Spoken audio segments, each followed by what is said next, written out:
الفيديو ده بيتصور علشان أساعدك، مش علشان أجيب بيه رقم. لو عاوز تطور نفسك في قناتك على اليوتيوب اسمعني لحد الآخر. أنا مستر فايبس، اسمي الحقيقي معتز، وجاي أقدم لك بعض النصايح.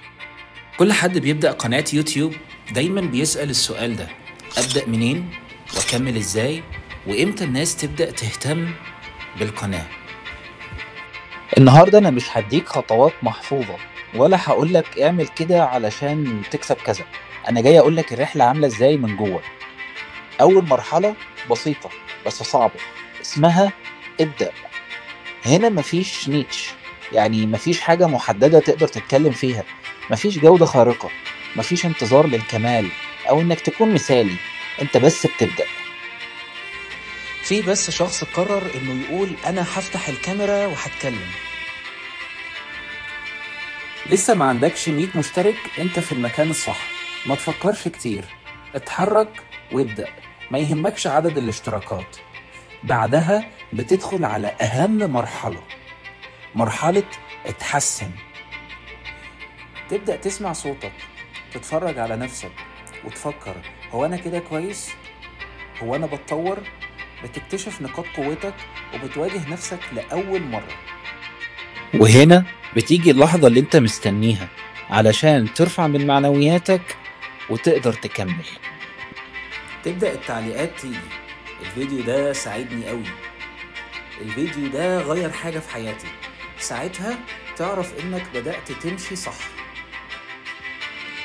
المرحلة اللي بعدها هي الأهم.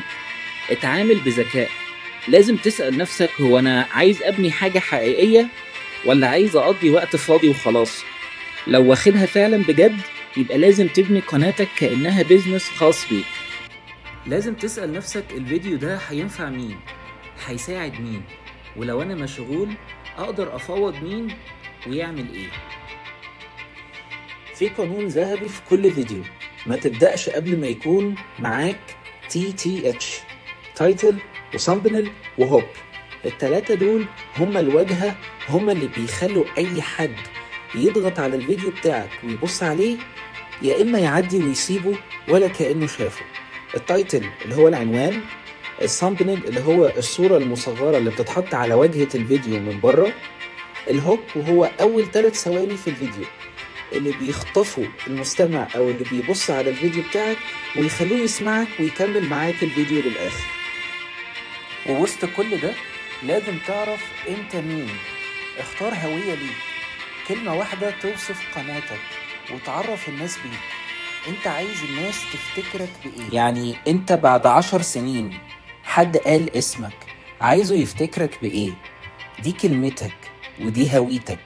وآخر حاجة، ما تغرقش في الأرقام وما تعبدش التحليلات.